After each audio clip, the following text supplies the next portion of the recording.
Hey everybody, it's Michael Wheels Parisi, and it's How Not to Bomb. How Not to Bomb presents Everybody's Got a Story. That's right. Welcome to the show, everyone. We got a great show tonight. We have a great guest I'm going to talk about. I'm going to announce something new tonight. Everyone, proud to announce that we have a founding partner of the show. Let me bring it up right here. Talk about them a little bit. They are a founding partner. Babes Classic Restoration. This is an amazing company. If you got a classic car that's been sitting in the garage and you've always dreamed of bringing back an old ride and bringing it back to life, this is the team you want. Truthfully, Babes doesn't just restore cars; they restore memories. From complete frame-off restorations to custom builds and expert craftsmanship, they settle for less. They will not settle for anything less than expert craftsmanship. They treat every vehicle like it's their own. Next time you're looking to get that vehicle saved or fixed or brought out of the garage, or if you have a barn find and you want to get it fixed up and looking beautiful again, like perfect, give Alan and Cheryl a call today at 941-286-7740 or stop by at 735 Commerce Drive, Unit 8 in Venice, Florida. Tell them Michael Wheels Parisi sent you from How Not to Bomb. Babes Classic Restorations, where craftsmanship, passion, and American classics come back to life. Very proud to say they are our new founding partnership, Babes, and they're the nicest people, Cheryl and Alan, great people, the Zanobi family. They were actually on the show. They're going to be on the show again. They have a hell of a story. They talk about it all the time. I mean, great people. They used to come to my Parisi's when I had my cart, my trailer, my food trailer, my coffee truck. They'd come there all the time. And I always remember Alan loved the Sanguiches, and Cheryl was a big fan of the Napoleons. So they opened up this business called Babes Classic Restorations. And I've seen some of their work. It's just amazing. They are a new sponsor of the show. So they're in Venice, Florida. So welcome to the show tonight. Tonight we have a great guest. He's a stand-up comedian, writer, and one of those comics who doesn't just tell jokes. He tells stories that make you laugh because somewhere deep down, you probably lived it yourself. He's been a finalist on NBC's Last Comic Standing, appeared on The View, headlined top comedy clubs across America, won Howard Stern's Kill or Be Killed, and his acclaimed one-man show, Joseph Anthony Speaks the Truth, has entertained audiences nationwide. Coming from a big Italian-American family, Joseph has turned his family dysfunction of everyday life and real-world experiences into comedy gold. Tonight we'll talk about the road, the business of comedy, bombing, winning, and stories behind the laughs.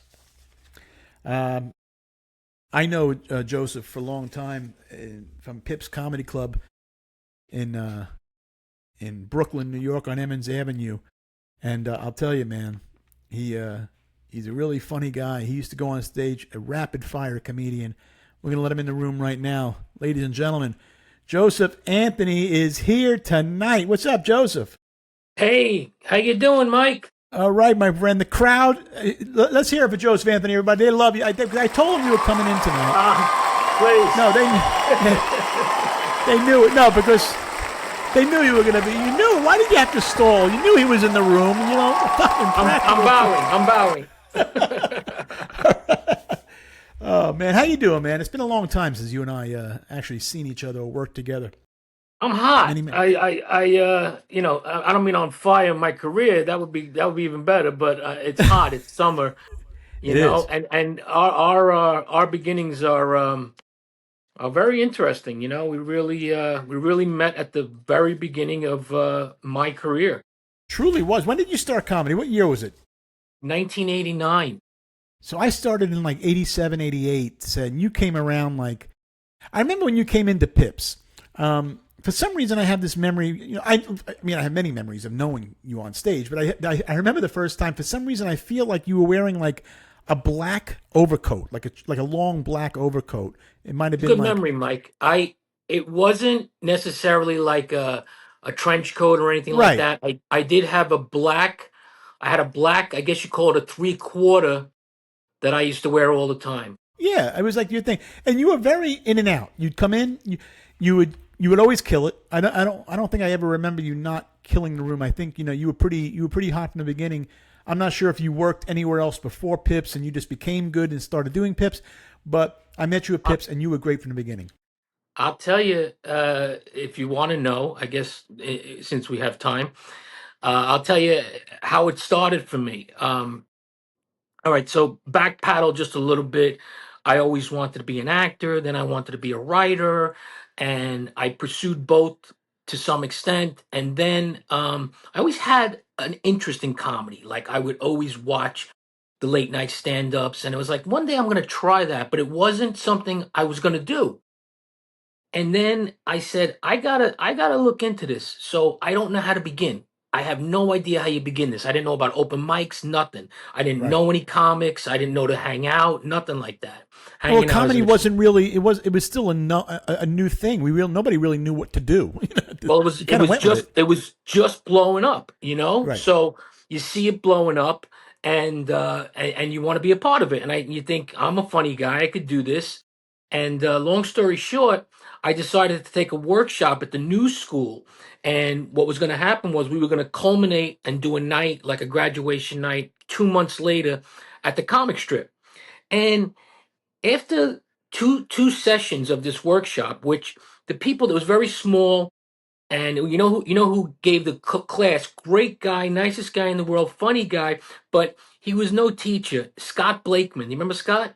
Sure, I do. Yeah, yeah, yeah. I do Yeah. remember Scott. So Wow. Scott was just soft spoken and he didn't give us any instruction. And I'm looking for instruction. So whatever I was doing, the class was laughing. No one else was getting laughs. So I'm like, forget this. I got to give it a shot. That's how I went to Pips. That's how I went on stage, and I did well my first night. And Yeah. that was it. I was bitten. I got bit by the bug. Now, did you were you doing the certain like the whole like were you doing those like the I remember Tim Andre Davis had the Eagle Tavern. Were you doing any of those that back? Yeah. When was the last time you heard his name? Oh man. Oh, the terrible venues with terrible Terrible. comedians. They were But awful. yeah. It's One funny time, though. Yeah. good. No, no, No, good. I me. want to hear. Yeah. The week after I did my first open mic at Pips, this other guy, Scott, who was also from Staten Island, where I was living, Staten Island, New York, Scott came in and he did his first open mic. And we just kind of hit it off because we both had a bit of an edge. We both did pretty well out of the gate. And we were both Staten Island guys, you know? We Right. knew a lot of the same people. So we did everything together. And we go to Tim Andre Davis's shows and we would more or less we were looking for stage time, but we weren't humble like everybody else. We were Right. two Right. we were two wise asses. And one Yeah. time this girl was on. We were in like a some restaurant or something. It was just awful, and it wasn't even like a planned show. We just had a space in the place, and this girl was on, and she just, look, everybody's got to start somewhere, but you know when someone's never gonna get it and this was and she had a recorder on the table with me and Scott, and we're Right. going, "Oh, that's good. She's brilliant." I think that a lot of us had that little bit of cockiness to us. We always, if we were uh, going to go in those kind of rooms, even back then, we always thought who the hell we were. We just thought that, I mean, you need me more than I need you. I think you have to have a bit of an ego in this business, don't you think? I think you have to have that. You have to have yeah, that feeling of, I think it's yeah. confidence more than anything else. At least confidence, yeah. Yeah. But, I remember with you, though, it's like first of all, I never knew your last name was Grisancio. I never do that. I just Joseph Anthony. I always Not thought many for years people do. you had. I always thought you had two first names. I didn't think. I always want to call you Anthony for some reason. I want to always refer to Anthony, not Joe. Everybody calls me Anthony, and it's like, Yeah. it's most times I don't let it bother me, but sometimes I'm like, look, my name is Joseph, and it's almost like they say same thing, and I'm like, that is, to me, Yeah. that's borderline prejudice. Yeah. It is not the same thing. Two different They're, names, not even they're two close. different names. You know how I Yeah. named myself? Joseph Anthony is my first and middle name. I Right. was on my way to Pips that night. The night I met you, you were hosting the show, and I'm like, oh my God, what am I going to call myself? Right. Because Grisanzio is too long. It's going to be. I had this all. This was in a 30-minute ride from Staten Island to Brooklyn, this all went through my head. What am I going to call myself? Yeah. Because Grisanzio was too long. It had always been butchered in school. I knew the MCs were going to butcher it on stage, and plus, certain family members were wanted by certain other people. Yeah. Yeah. And I imagined myself being rich and famous, and them coming after my money. So all Right. this went through my head, and I tried different versions of Joe Grizzly, Joe Grizz, all these different things, and I went Joseph Anthony. I said that's my legal name, and it's kind of got a flow, and that's how I became Joseph Anthony. It's almost like every time you say your name, you want to say the Simon of the Cross. Like you say, Joseph Anthony's coming tonight. So so yeah, two saint names. Some booker who's he's a nasty bastard. You would know him, but he did say one funny thing one time. He said, "You sound like a hairdresser." Now you're saying this was a booker from the back in the day. Yeah, I think he's still around. I think he manages somebody big, Oh, okay. but it, it, it, I don't care. I don't work for him. You want to say his name? Yeah. Grant. Oh, I knew you were going to say that, and I'll tell you why. Because he was a no good motherfucker. Yeah, Back in the day, he was not nice to a lot of comics not starting out. nice He would guy. tell people, "Don't quit your day job. Don't ever fuck. You can't work in any of my rooms." He was like a prick. So Yeah, it's not and his surprising wife you was said and that guy's name. his wife was in the sidecar with him. She was another pleasant person. Yeah, they were just not pleasant. You had a lot of shady characters back in the day. I mean, Rick Morgan was kind of interesting. I mean, not a bad guy, just an interesting guy. Tony Camacho, who I loved. Tony was great. And Yeah. I want to get into that with you in a little while. But I remember you were never the most social comedian. And I don't mean that in disrespect. You were a guy that came in, you did your thing, you went on stage, you fucking slayed, and you got out of there. You weren't like, you weren't a guy to hang out, go to what I remember, go to the diner later. You were like, you just did your thing. You were very into what you did. You were meticulous at what you did, and then you were out for some reason. That And I that's that's how I kind of that's got you. me. That's me in a nutshell. Do you know Patty Vitale? Sure. Okay. Patty sat me down one night at Chuckles, and this was when I was on the Long Island scene. And I used to do the whole Long Island scene. I would do East Side on a Tuesday. I would do Governors on a Wednesday. I would do Chuckles on a Thursday, and then I'd probably work for Rick Morgan on the weekends. And Patty said, all the other comics, they don't they don't they don't like you because you don't socialize. They said, and they don't think you're a jerk or anything. They just don't understand why you're not social and hanging out. I says, Patty, that's just me. I come in to do a job. I'm focused on it, and then I want to get out of there and get back to my life. And she said, I told them that. She said, I said he is all about the work, and she had it right. I'm not Yeah. Well, antisocial. I believe it or just not, no, that's how you are. You're I an don't love introvert. Really, socializing. you are an introvert. Yeah, you are an introvert, and the only time you're on is when you're in front of the camera or doing something where you got to be performing or on stage at some capacity. But same with me. I'm an introvert. I don't really hang out. I'm not a big social guy. Never have been. I go do my Right. thing, and I'll hang, but I'll get out of there. Or I'll hang with one or two people and talk, and then I want to leave. We don't like being around people long. That, We but get that, aggravated. but that can work against you in this business. You know that, It right? did. It does. It worked against me in Yeah. certain aspects. Yeah. And I'll tell you why. And I don't know if this is what you're thinking about. Like when I came up the ladder, I came up with like Adam Sandler and guys like that. And, we were all hanging, doing our thing at Pips and at the comic strip. But, if I would have hung out with them more, would have I had opportunity with them more? I might have been. I've turned down like Adam calling me up. Hey, Wheels, you want to hang out tonight? And I was not in the mood because then he wasn't Adam Sandler. He was just some fucking guy like me. And I Right. think it might have hurt me in some capacity. Why? How do you feel about that?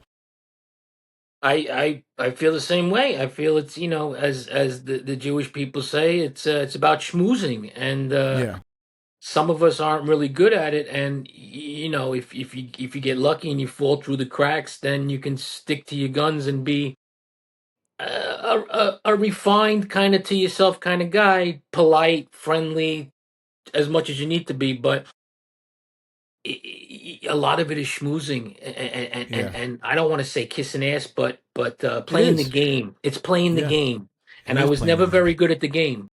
No, and I was not. I'm the same way. And I always say, man, like I'm friends with all of them to this day. I talk to Adam and these guys, but I just wasn't around. I wasn't around to get that opportunity when the other people were. I was never a ass kisser. Um, so let's get into you a little It's bit. exhausting. Yeah, it is exhausting. I'm just not in the mood. I just like to do my Right. thing, and I'm not Right. complaining. I did very well in life. I mean, I did things in my world, and I did really well. So I'm not complaining about it. But I'm just saying it could have been a reason. But I want to get into you a little bit. When you were you grew up in an Italian American family. You grew up in Brooklyn, apparently, right? My roots are in South Brooklyn, Carroll Gardens. When I was a kid, they called it Red Hook. Right, Red Hook, which is a tough neighborhood Mhm. back in those days. Red Hook was no Yeah. joke. Yeah. Yeah.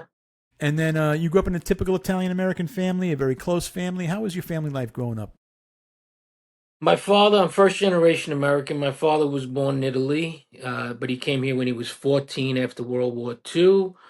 My mother was a stay-at-home mother, very typical, great cook, a lot of unconditional love. There's six of us. I have Wow. five older sisters and no brothers. I'm the baby boy.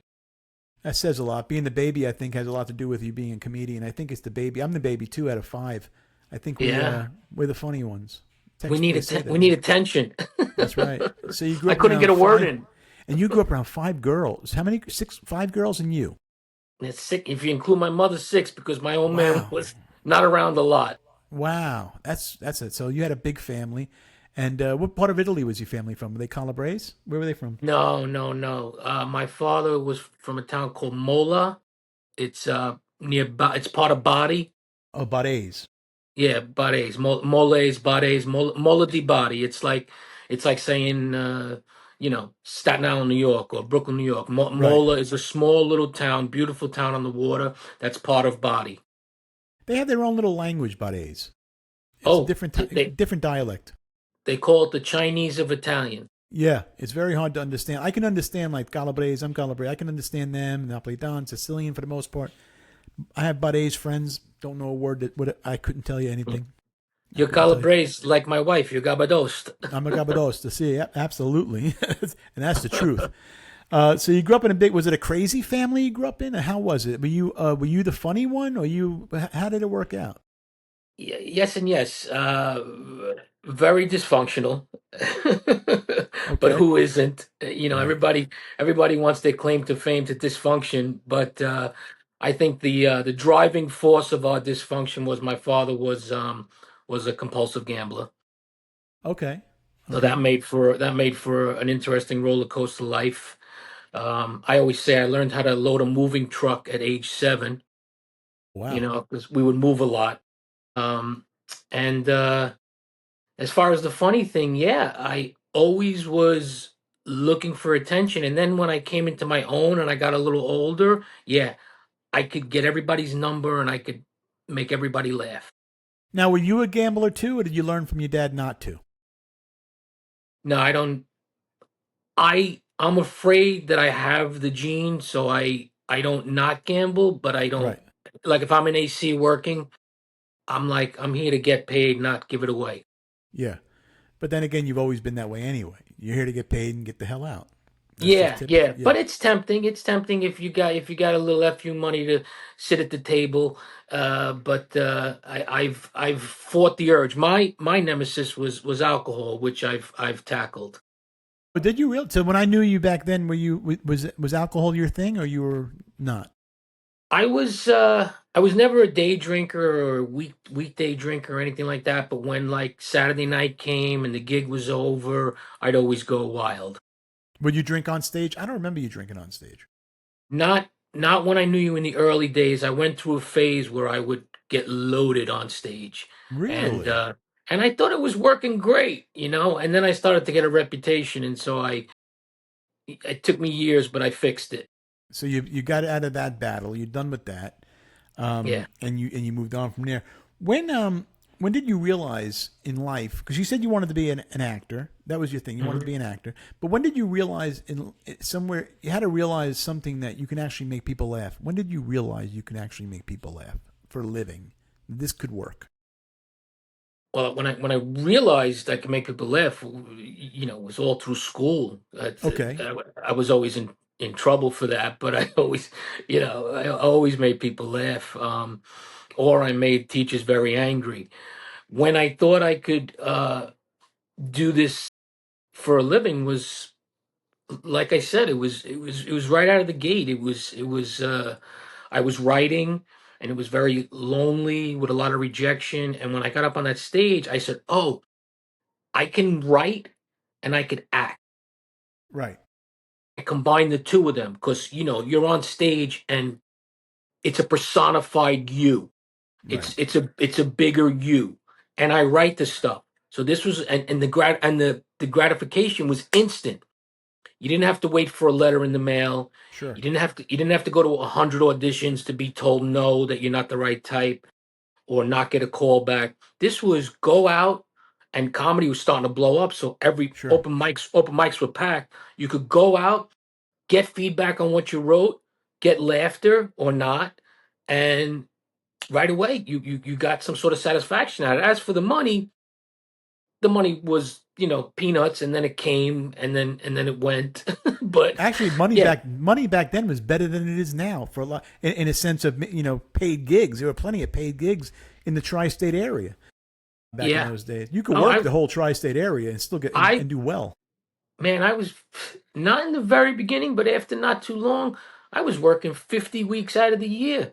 I would take Absolutely. 2 weeks vacation. I would make my own vacation. I'd be perfectly honest with you. I'm not there now, and I miss it. I'm telling you, those days were great. I remember it, and I miss it too. It's a whole different world now. Comedy, as far as I know, I don't know. I don't know how it is in New York anymore. Um, I No, mean, it's. I think we need a whole show devoted to that, like how it's morphed. yeah, it's definitely changed. What was your very first time on stage as a comedian? The first time, first place ever out the gate. You said, "I'm going to do it."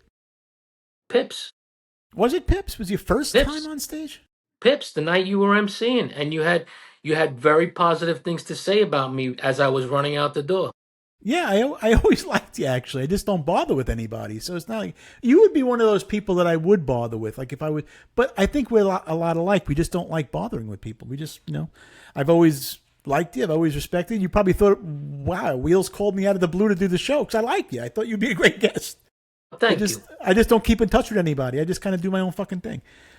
I understand.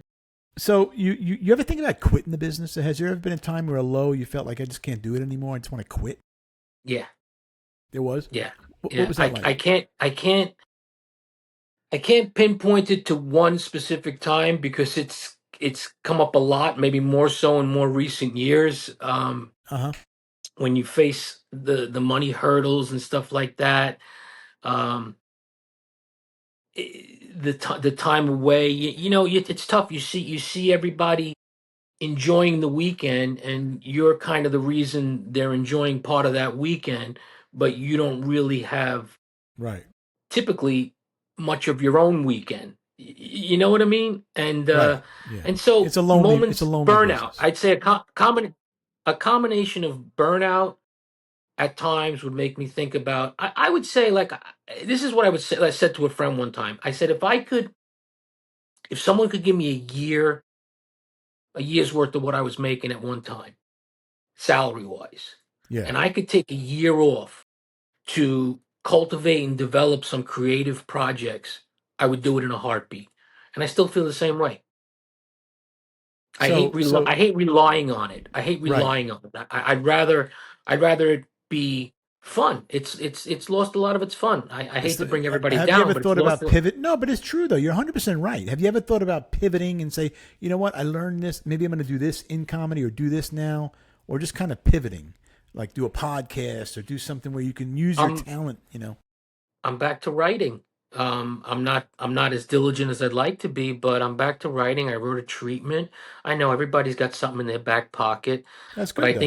I think the treatment I wrote is something that, who knows if it'll ever even get looked at, but I know that it's a extremely original, great idea.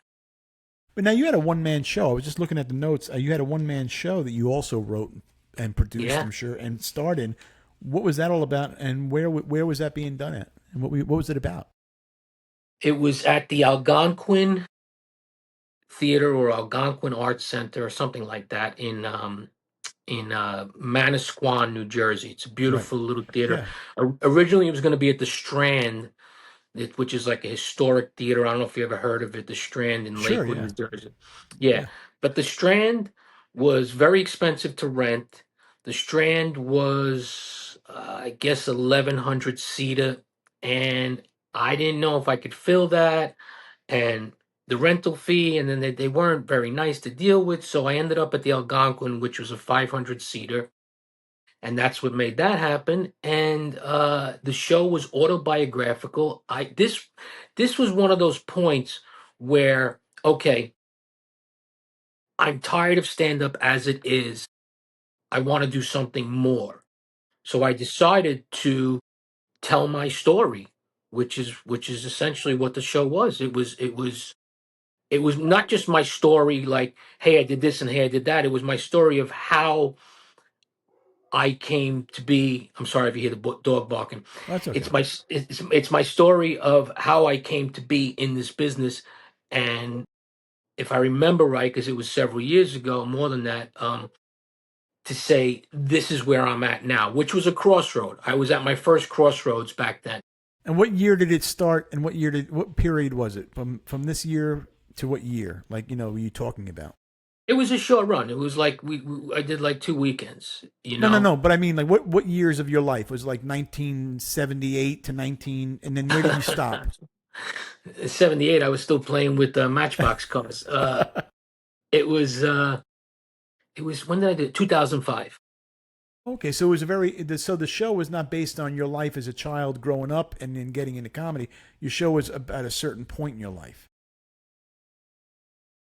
Yes, it was about my growing up and how I came to be in this business, and the I think the subtext was, how can I put this?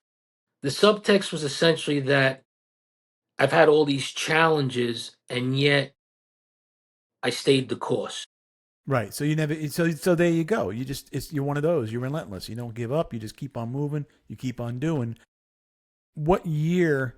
When did you stop with the show? Like if you were to do a part two, would you be able to? Did you have enough years now in between to say I can do it now a part two of that? I started writing a part two. Okay. It was the name of that show was Joseph Anthony Speaks the Truth.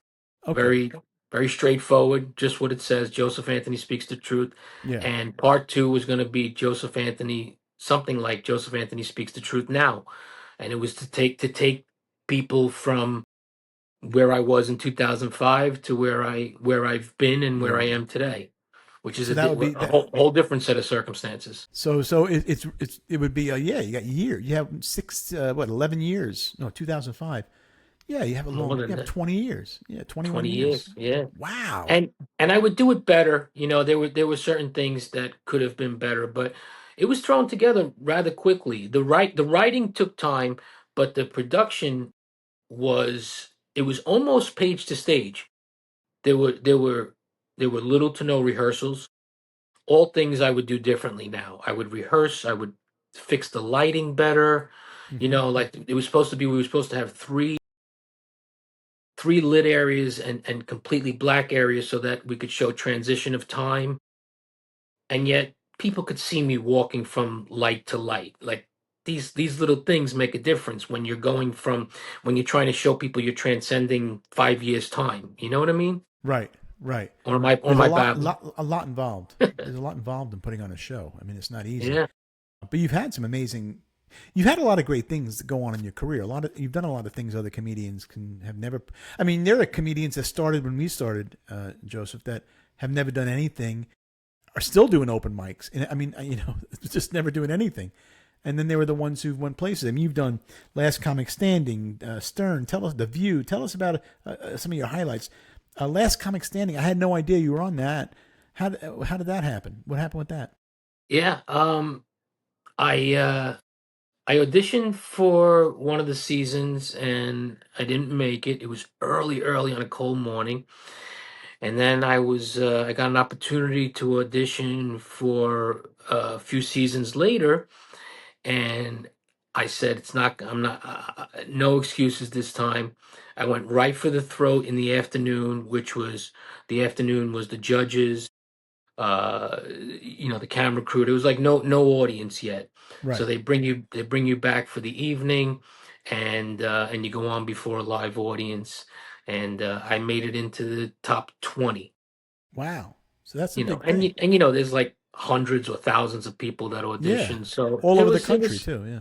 yeah, I got some FaceTime out of it. But that was a show that was, it was more of a reality show. I probably should have, if I would have had the opportunity to tell them more about myself, they probably would have liked it. But I was just literally just doing the shtick, and and Yeah. and they were looking for someone.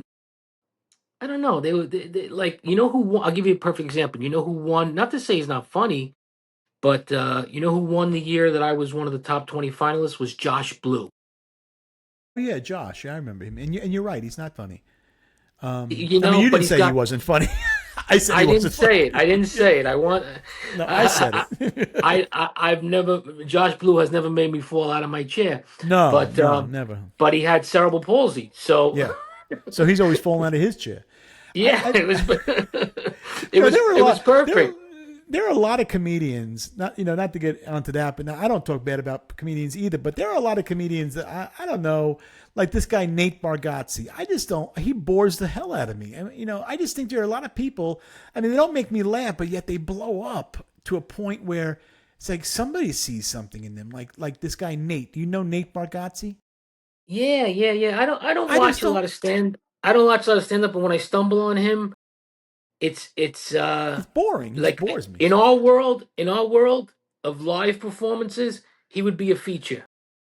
100%. And it's funny. I think you're a lot like me with this. We're comics, but yet we don't watch it. I don't watch stand up. I will not turn on Netflix specials. I will not do it. I don't even listen to. No, I don't even listen to my own podcast or any. I don't even none of it. I'm more into like true crime movies. I like watching documentaries. I'm a big documentary buff. I'm into movies. If even if I am acting, I don't know. Are you more of a serious actor or a comedic actor? serious. Why do you I do. think that is? Why do you think comedians are more serious than funny? I don't want to put myself into a category and sound arrogant, but I think when you're dark because of life circumstances, you're typically gonna be funnier on stage. However that chemical makeup works.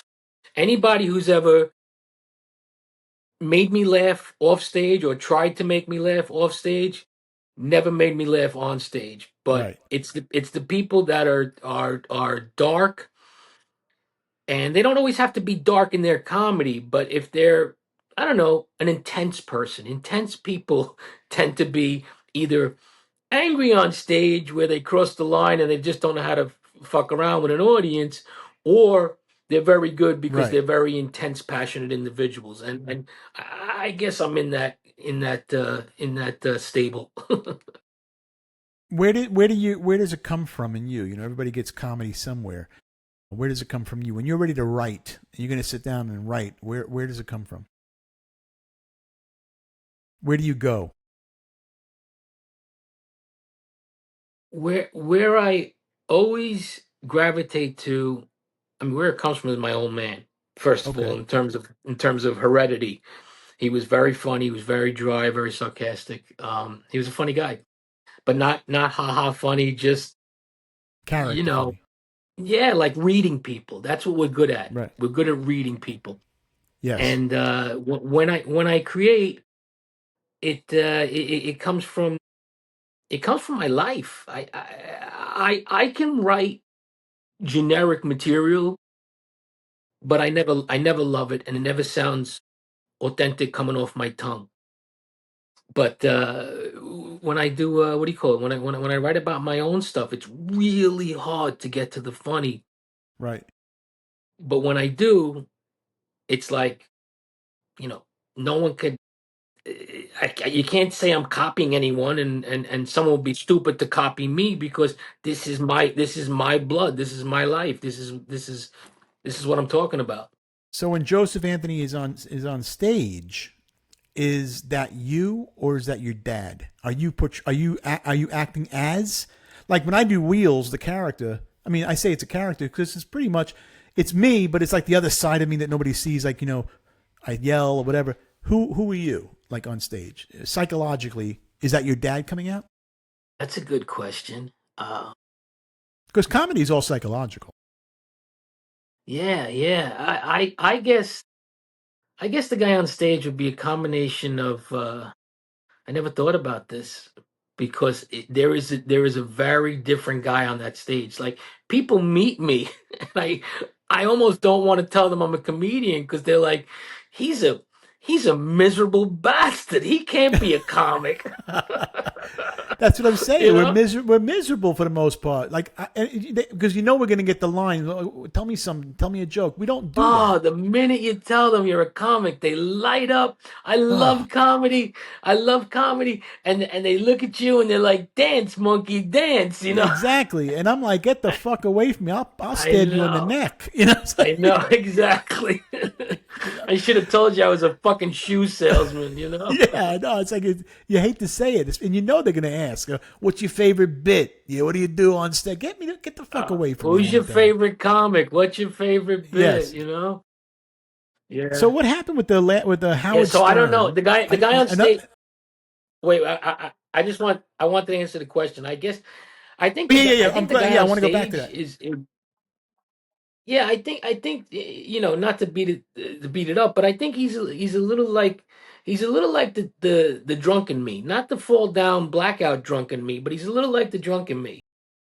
He's gonna push the envelope. He's gonna say the things that make you a little uncomfortable. That's who I'd say I might Yeah. be. That side Well, of me. I always thought of you as kind of like a little bit of a ticking time bomb. Kind of, you go on, you're quick, you're fast, you're in and out. You're bob and weaving on stage. You're really and you're rapid fire.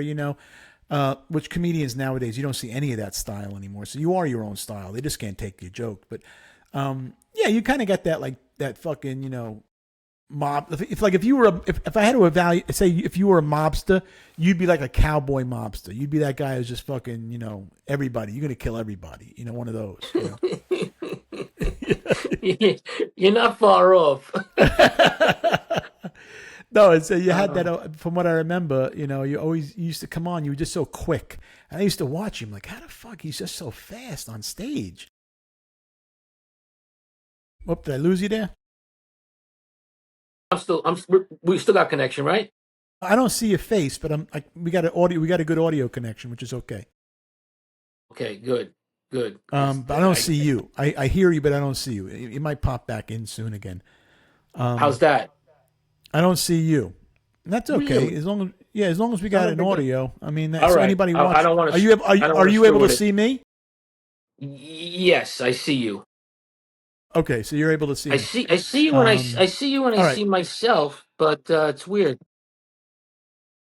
Let me see here. Let me Well, let's just not do let's a real not quick mess. layout. I don't know. You know what happened? I had a call come in. I didn't put do not disturb on. Okay. Yeah, that's what happens sometimes. If you get out of the call somehow, you might come back. But I mean, we're definitely on audio, and that's fine because it's going to be on Spotify. They're going to be listening to the show. So little technical difficulties on these, but the people understand, and you might pop back on. As long as Tell you me could about. hear me. I hear you, yeah, and it's going to be great either way. It's going to be great Good, good, good. when yeah. So Something tell is me about this Howard uploading. Stern. All right. So No, go ahead, go ahead. I get a You call. could take a second.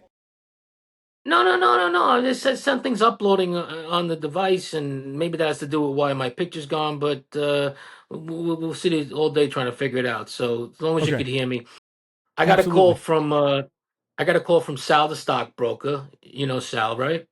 Sure, Governor Alley. Sal Governale. Sal called me up and he said, "I'm putting together this thing for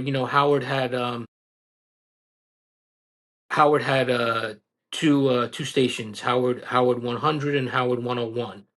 Right. So Sal was putting together this contest on 101. He said, "I want you to be a part of it." You know, I worked with him a few times. He had respect for me and blah blah blah. And so I went to Caroline's. We did it in the afternoon. The judges were Artie Lang, Robin Quivers, and Sam Simon. You remember Sam Simon, Yeah, of course. the writer? He Yeah. wrote for Cheers. He wrote for The Simpsons. And he was kind of hanging around Howard for a while, so that's how Sam ended up as a judge on the show. Anyway, I went on. It was a stand-up round. I won the stand-up round, and then it was a heckle round, and I was brutal on the heckle round, and I won. And so they aired it. They aired this Killer Be Killed on 101, for a while. Wow. So it was good That's exposure. very good exposure. That's when Stern was like on the top of his game too back then when he But had this on was all the. this was this was when he went to Sirius and Yeah. just just blew up and put Sirius XM on the map. I know lately he's changed a little bit. A lot of things, with him. I don't know what's going on with Howard. I used to love watching, listening to the show. I just don't do it anymore. I haven't in quite some time. I miss it because it was like a Yeah. fix. It was a Yeah, the fix. therapy. Yeah. Yeah. Yeah, and I haven't and I always wonder like where is he at now? Because Yeah. he was softening. He joined the elite that he always wanted that he always made fun of but secretly wanted to Yep. be a part of. And he Absolutely. and when he joined the elite, and I guess anybody would. I think he lost his edge a little bit. Not that he lost his edge. I don't think he wanted to alienate the I agree. A-listers Yeah, I because think he now he was was really getting dead. He was. A-listers. Yeah, he didn't want to be that guy who got canceled by all these people. I think in a sense, he kind of sold himself out a little bit, and that's okay. But he's got enough money; he could do that. Or he kept him being himself and gained the respect in these people just by being himself too. I mean, either way. Yeah, But he like made a his decision. interviews were hands down the best. He And was a great interviewer, fantastic great interviewer. interviewer, and he'd have people on that were celebrities, but they weren't megastars, and Right? and he would start with a normal question, an off-color question, and then by the third or fourth question, boom, he was Yeah, into their closet and their dirty laundry.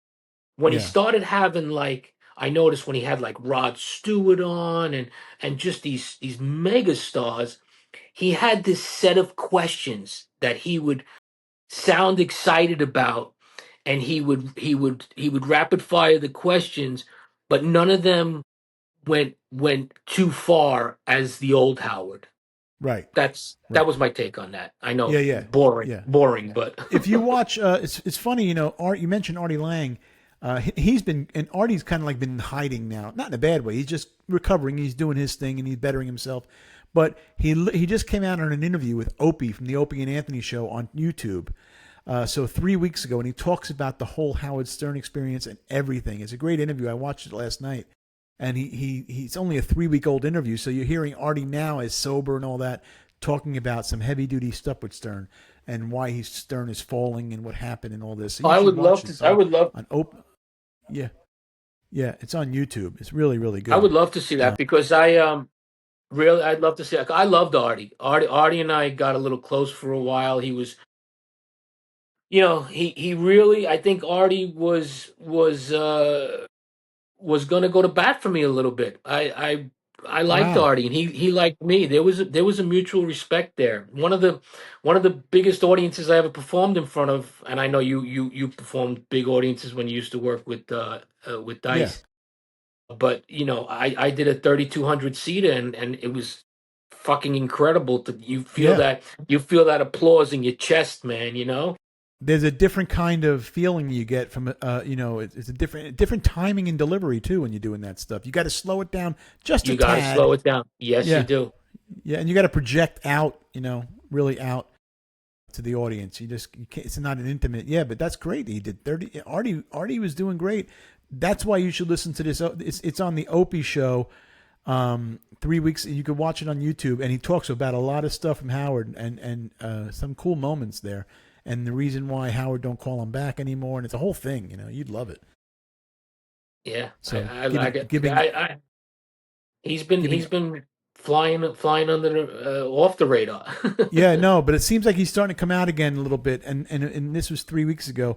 So that's cool that you did the Howards. I think if you would have, you think you would have ended up on the show if Artie was still around, or was it like on the show as a regular or as a writer? Would have you taken that gig? Yeah, hell yeah. I think I don't know what Artie was gonna do, but when we were in talks and it was very positive, you know what he would say to me? This is the God's honest truth. And then he went and made an attempt on himself. And Right, this was right. right at the time, and I was like, just, no disrespect to him, but it was like, only these things happen to me. Yeah, Just when shit's about to pop, someone ready goes to and sticks a yeah. butter knife in their chest. Somebody tries to off themselves. Yeah, Right. no, I Um, know. That's but that's the funny though. conversations were like, his conversations were like, Joseph, he says, I give everybody a shot. I throw everybody on the stage, on the shows with me. And he said, but I watched you, and he had really, I don't want to sit here and stroke myself. He just had nice things to say about how I write, how I perform. And then I asked him, could you talk to this guy about me, and he was going to, and we were starting a different relationship that Yeah, might have went somewhere, and then that happened, and then he just fell out of sight. he was going somewhere, like he was developing. Yeah, I get it. I totally get it. Um, do you think have you ever felt like you burned any bridges in the business? Yes. You do. Do you regret any of that? Is anything, what do you think you've burnt? I can't i can't think of like one particular story, but Just just actions more than anything. Like just knowing that you walked away saying, "Oh, I probably didn't do the right thing." oh, I know a good one. Okay. I can't think of a story. This magazine is I don't know if the word is defunct or debunk. I think it's debunk. It no longer exists, but it was the likes of Entertainment Weekly, which I think is no longer in business either. Right. It was Yeah, I think called they're gone. Fade In Magazine, and they put out like a beautiful publication. The issue that I'm in, Ben Stiller's on the cover, so they were like a real deal entertainment mag. And Right. somebody, like a friend, somebody found out about it who was subscribed to it or whatever. It's like, hey, they're having this competition, and I'm not one for competitions, but I said, what the hell? All I had to do, I didn't have to show up somewhere and do 2 minutes. They just Right. wanted a tape, and I sent in the tape, and I ended up being their it was called their screen test competition or something like that. Uh-huh.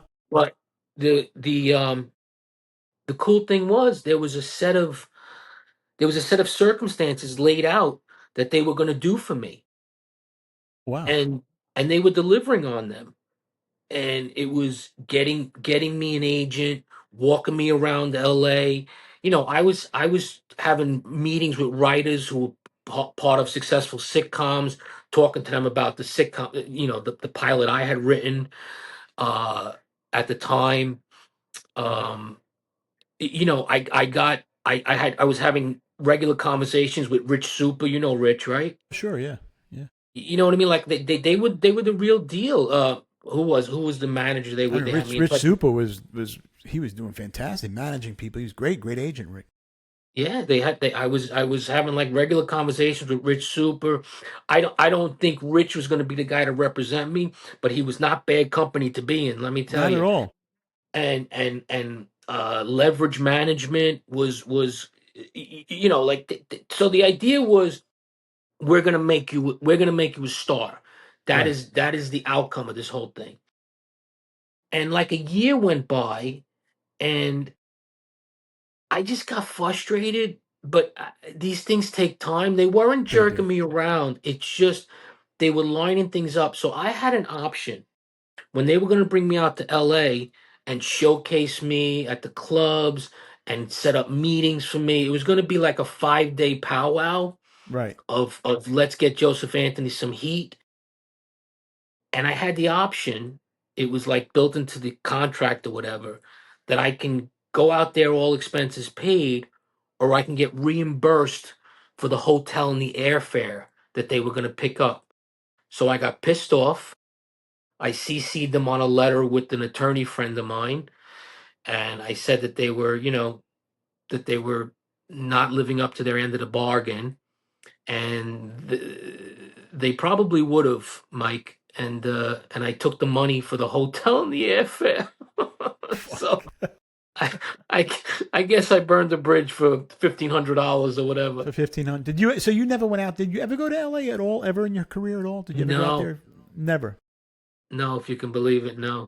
Yeah, that was a very interesting. L.A. was a very interesting place, but New York. Listen, you're in New York though. Is anything can happen in New York too? I'm surprised they didn't go and say let's do it in New York. Also, I mean, um, Well, they, but yeah, a lot was done in New York. We actually did a photo shoot at Pips. okay. Um, we did the photo shoot at Pips. What else? I I had a gift certificate for Frederick Fekkai. Okay, So I went to go get a massage. But sure. no, New York, that's in the past. New York is just it was a hot plate. It's I don't think it is anymore. It really. Right. I mean, I was getting invited to read for pilot season. I was getting invited into agents' offices, and I probably was still green when I think of it. But people were scouting. They Yeah, were looking, and you were on their radar for sure. yeah, yeah, big time. Yeah, but It's you a know what? different You New never York. know. You can always be on the radar. You never know. Anything happens. People. It's an interesting business. That's why they say it doesn't matter how old you are or what you look like in this business. You could be fucking 70 years old and look like you're dying, and somebody go, "This is the funniest guy I ever saw. Let's give him a show." You just don't know. You know, it's just the way it is. True, true. What do you what are your current projects? What are you doing now? You're working. You're writing. You're working on part two. You're performing. Yeah, yeah, yeah, yeah. y- I'm writing the pilot. I've got some shows lined up. I don't know if you want to do plugs now or. Yeah, yeah, we can do some. I got some couple of questions. I want to do some rapid fires with you, and then yeah, let's plug it out a little bit. I know you're Okay. always working. First of all, you got involved in the cruises for a while, correct? You were on Carnival. Oh, there you are. Now I can see you again. Came back, right? Yeah, there you are. See, My daughter keeps calling. She's worried about me. yeah. If we don't answer the phone, they got us dead and buried. There, he's in the hospital. They start she's calling hospitals. she's 27 years old. And she's like, let me see. Oh, I know I shouldn't be doing. I gotta. No, go ahead. Take it. Listen, this is an informal show. It's like we're hanging out backstage. If the people don't like it, too fucking bad. It's free. I think I fixed it. Can you still see me? I see you now. You kind Okay, of good. You kind of frozen a little bit, but Really? yeah, a little bit. That's because there's things going on.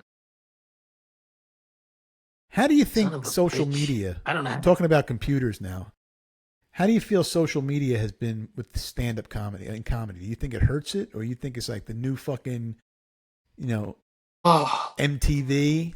that's it's so complicated. Yeah, so social media is the new television.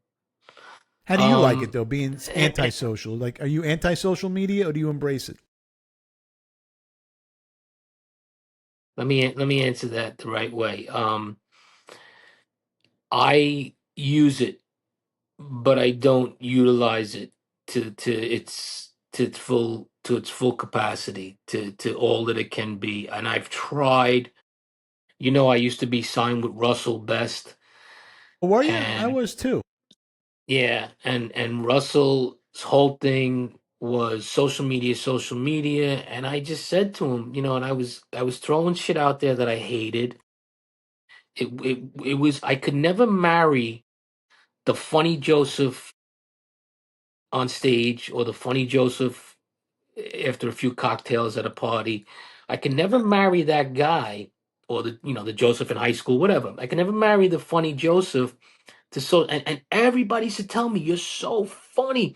Just put the phone on and do what you do." And every time I did, I was so aware of the phone. I was so aware that I'm all alone in my garage trying to do something.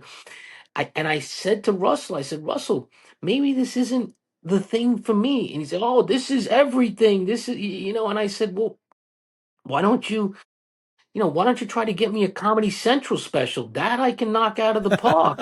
Right. And his answer was, "That's really hard." All right, Mr. Manager. Right, Yeah, right. That's yeah, really hard. That was his yeah. answer. I was with Russell for about 45 minutes, and then I decided to move on. But Four and a half years. wow, man, it's amazing Yeah. you were able to put that fucking work in. Yeah, Um, we locked horns quite a bit, he was listen. I mean, he was a nice guy and all that. He just wasn't for me. That's all there is to it. I just yeah, well, he was Vic's guy, and he was everybody else was secondary, and that's it. yeah, you're right. You're right. That's it.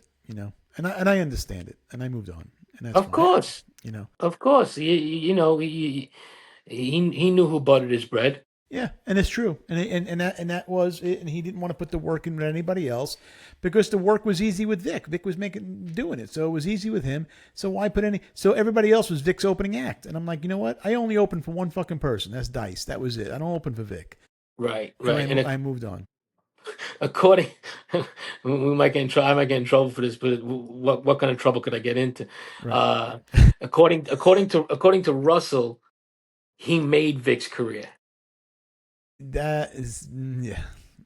No, I mean Vic made his career. Russell got him a lot of dates. He got him on places. He played Vic's bad guy. He was the bad guy in a lot of situations. Right. You know. Russell took him to another level, but Yeah. after the social media blow up, I mean, a monkey could have did it. Yeah. it Absolutely. was, Is it Vic even was still with Russell? I guess Yeah. I don't the way we don't hang out with Yeah. people, and we should. We don't know. I don't follow what's going on. I don't even know. I ended up leaving him. When I leave somebody, I'm done. I ended up going with Rory Rosegarten, and I was fine with him. Russell wasn't the guy for me, and good for him. Whatever, good for him. I'm done. Right. If you had to give advice to new comics, Joseph, what would you give it? What kind of advice would you give to new comics starting out tomorrow? They're going to tell you, listen, I'm going on stage tomorrow. It's my first time ever. I'm going up at Stand Up New York, whatever it is, and can you give me advice? I I asked Gilbert Gottfried that question in 1991. He told me, "Yeah, quit."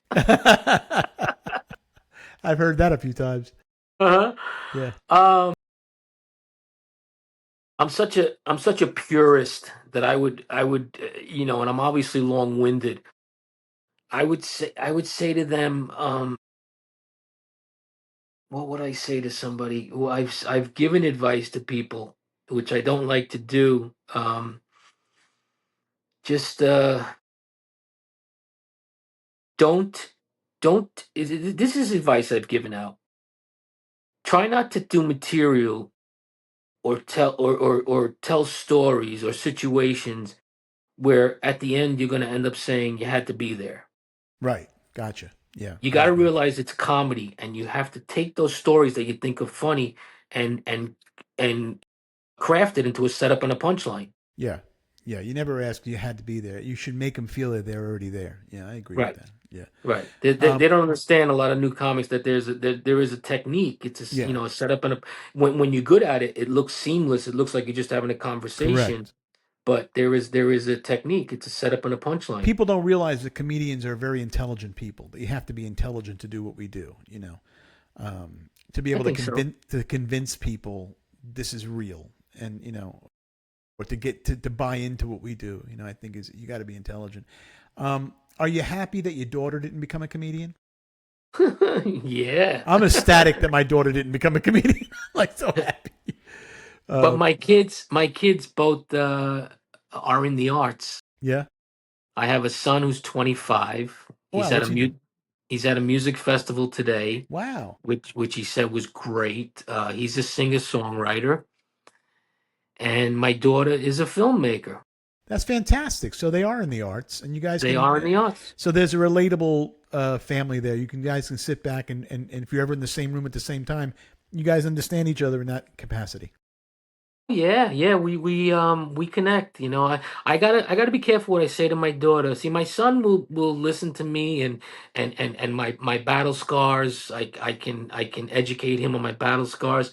My daughter doesn't want to hear it. She wants to make her own bones, and that's that. So I've learned to just say, "Daddy's here if you want to talk." You know. I hear you. Let them be their thing. They want to be as strong, and you know what? They're going to do well, and they know we're always there, anyway. At the end of the day, They're both doing it, you know. I mean, they really are doing it. They are sticking to their vocation. A lot of times I get really worried and scared that I raised them on the road because when they were little, I took them on the road all the sure, time and yeah, they saw daddy on stage and they knew daddy was performing. And obviously that had some effect on them, but I want them to do so much better than I did. yeah. And that's what I tell my daughter too. I said, listen, nothing more in the world, nothing more for me is to be better than me. Be better than me. I'm like, it's going to take a lot of work. No, I always told it, but I just want you to be better than me. And then, but she Yeah. is. She's a lot better than me. Trust me. Um, all right, let's get into what you got coming up, and then I want to do some rapid fire questions with you. We've done a nice hour. This was a great conversation. Nice to catch up. We'll probably do a part two one day. I'm Um, sorry it wasn't funnier. well, I mean, listen, it's not supposed to be funny. But see, that's interesting because you and I have not spoken for many, many years at all, really, and Yeah. you didn't know what you were coming into either with the interview, and because you don't know you don't know me anymore like that. You don't know, is it going to be supposed to be, is it sticky, is it going to be real, what the fuck? So what did you think of the show? How did you feel? Did you like the way it went, or were you looking for more of a sticky type It thing? was a 'Cause we're not sticky people. no. No, I'm not. And it was a conversation. You asked me questions, I answered them. That's how it is. That's supposed to be a conversation. It's like if you and I were going to just hang out at a cafe, have an espresso and a biscotti, and just hang out and Right. bullshit. That's how it's supposed to be. Um, Yeah. so that's what it is, and that's why I'll always have people come back. I'm always like, listen, let's just do it again. We can always talk about shit, and and Yeah. and and, Yeah. Yeah. I have a lot of those people. I have some big people coming on too, and I'm like, I want to get those guys. I want to get those authentic originals, and like I always considered you an authentic. No one's ever Thank you, copied Mike. you. Thank You've you. always been authentic. All right, where are you playing? What's going on next? Uh I did a roast this past weekend, but that's in the past, and those are stressful, you know. Yeah, they are. Private roast, and because it's summertime, my next gig. I say that because I have a couple of holes, but my next gig is August 22nd at Old York Cellars in Ringos, New Jersey. Okay. And then I have two shows that I'm really promoting in the fall. Uh, October 3rd, November 22nd. I'm doing two back-to-back shows. It's very simple website. It's belmararts.org. It's the Belmar Arts Center. Okay. It's belmararts.org, and BelmartArts.org. Okay. they'll find the advertisements for the show there with ticket information and all. And what do you? So that's How do they find you that's on it without social getting heavy media? into it. Those Where do you that's want people to? No, it's great. That's some good stuff coming on. um The Belmar is going to be a nice. yeah, it's a great little space, and I love it. It's BYOB So tell though, me where people tell me where because people it's an arts bring center. your own bottle. That's a lot of places in Jersey do that. I notice in Jersey have BYOB. Uncle Vinny's Comedy Club is BYOB. Have you ever played there? Yeah, can't. Yeah, You got to bring your yeah. own That's fucking cooler. You got to have a uh, picnic on fucking. like a You got like a real 45 people in the fucking alcoholic. room. Yeah, you got to bring. You got to lug your shit in. They even put like a liquor store next door to you, fucking to the place. So you got to like go in there like you feel like Right, you're sneaking right. with the drink. The fucking. I don't get And it. and you can tell the alcoholics by what they bring. Some people it's Yeah. like it's not going Oh to be yeah. a 12-day show. No. The more expensive the alcohol, the more they appreciate the alcohol. The cheaper the alcohol, they're looking to get fucked up. If they're Right. bringing in that vodka, that shitty vodka that comes in the 6-gallon jug, you know that they don't care about vodka. That's right. You know, like what is it How do you called? feel about how do Popov. you feel right? How do you feel about Tito's? I'm not a big Tito's fan. If I'm going to go for I hate vodka, it. I'm not a. I like Belvedere. To be honest Okay, with it's very smooth, very you, I like smooth. Belvedere. I'm old school. I like Kettle One or Stolies. I like Stolies. I actually do like Stolies. I'm more of a bourbon guy. I love my Okay, bourbons. I have. and and I love it. That's what I love. and when I drank, how do you like that Woodford Reserve? I I like like that. I like Woodford's nice. I like Buffalo Trace, Blanton's. I like Weller. You know, I'm really into the bourbon. Okay, I my thing when I used to drink, which I drink vodka now, keep it clean and light, one or two at the most. But when I used to drink, Johnny Walker Black. I like black. I do like black. I wasn't into the Johnny Walker Red though. I didn't like red. Before I No, red. I'd rather have a Dewar's than the red. Me too. Yeah, I always felt that, but the black was great, and if you can get the blue, somebody else was paying for it. The blue was great. Blue is amazing.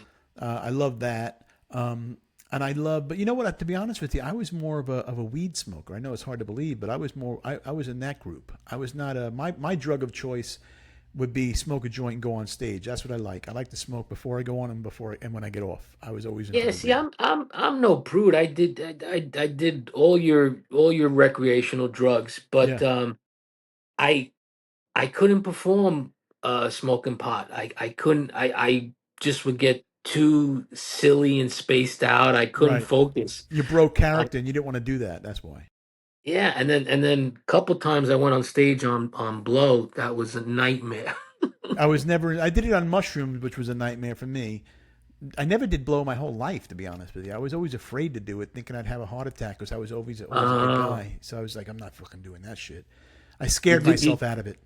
you do blow as a stand-up and you're booked for an hour.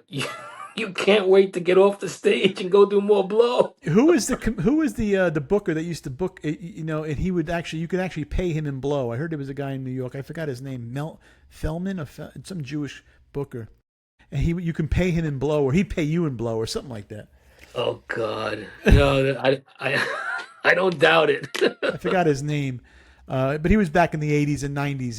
He used to book a room, and he also do comedy, and he'd perform in his own rooms, and Really? he'd have you come out there and say, hey, "Listen, I can't pay you, but I'll give you a blow."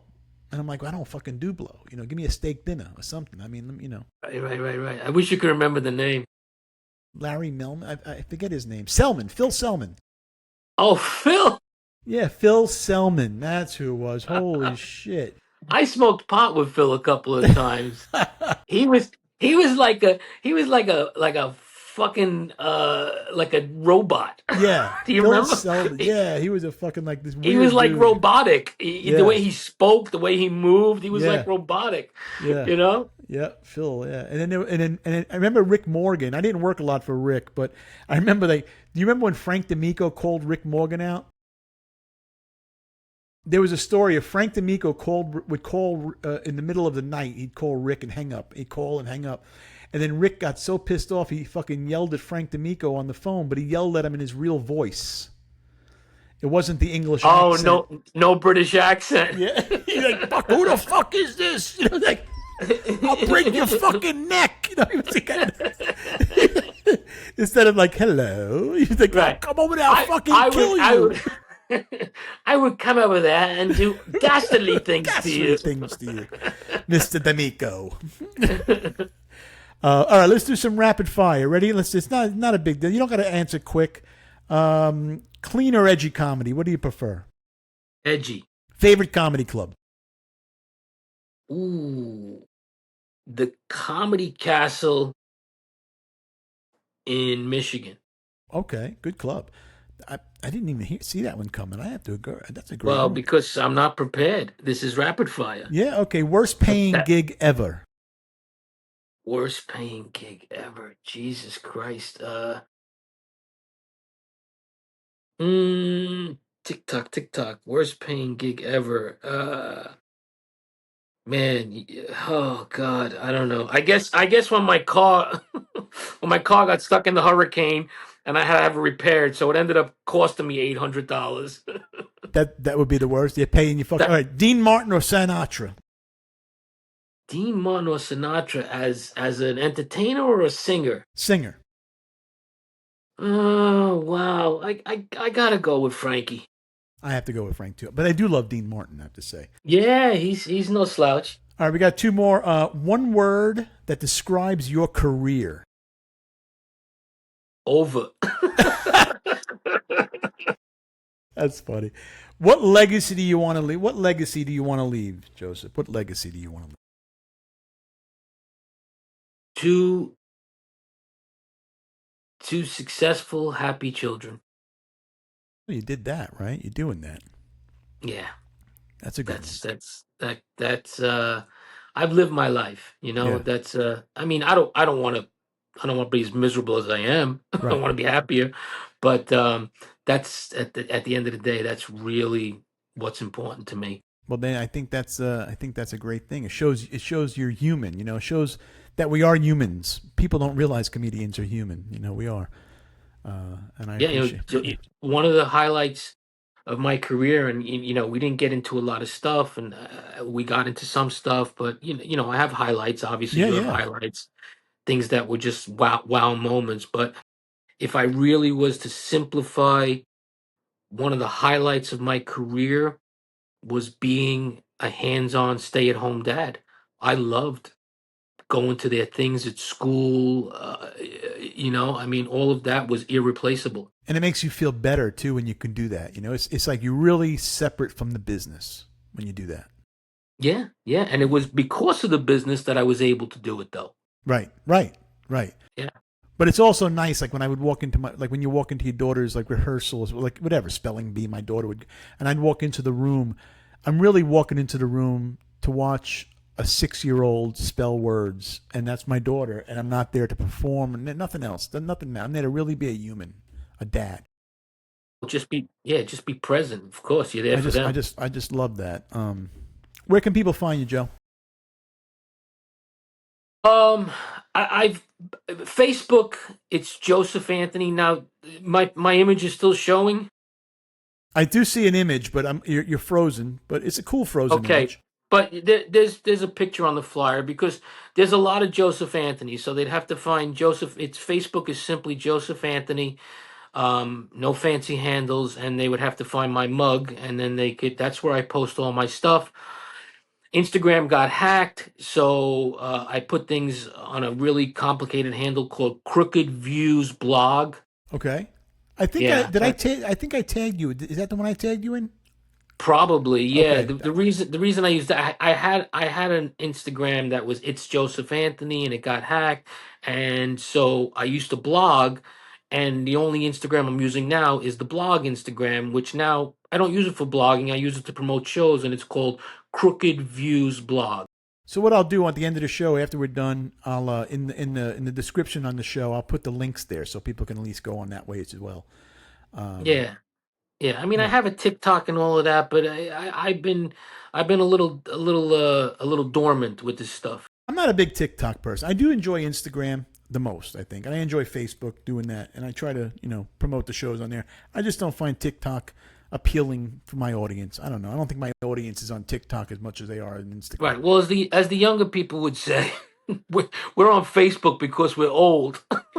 Yeah, they don't even like go on Facebook anymore. My daughter's finally embracing Facebook. She's 21, only because now family and stuff. But it was always Snapchat and all that other shit. But Right. well, My very my cool, man. I daughter, really enjoyed it. in addition. Yeah. Oh, go ahead. Sorry. No, no, go No, no, I ahead. was Your starting daughter some what? bullshit. Go ahead. No, no. I No, was no, I no. was She telling you. she she has a in addition to working in the film, she has a social media company, and she writes to me last night. One of her clients is having Facebook trouble, tech trouble, and Uh she huh. wants to know if I know anybody because she runs their social media, this company, and she does all their Instagram and this and that and all their posting and all their videos. She knows how to do the promotion end of things, but she doesn't know the tech stuff. And the guy's having Facebook tech issues, so I'm trying to get my web guy to help out. You should have her run your social media if you don't like doing it. Just I'd have to you pay her. tell her, go to dinner. Daddy take you to dinner. Well, since we're talking about kids, Is there anything you want to plug with your? You know, you said your son's a musician, right? You want to plug any? Does he want to give him any kind of plug, or can they find him anywhere? Is he performing anywhere? Anything with your daughter? He's got all social media, and I don't have his calendar, but my son is his stage name is my surname. It's Joe Grisanzio, Grisanzio. Joe Grisanzio. He's got a band. That's that. Very cool. Joe, I had a great time talking with you. This was a great interview. I thought we had a lot. We touched a lot of bases. There's a lot of stuff we need to read. Read talk about new stuff.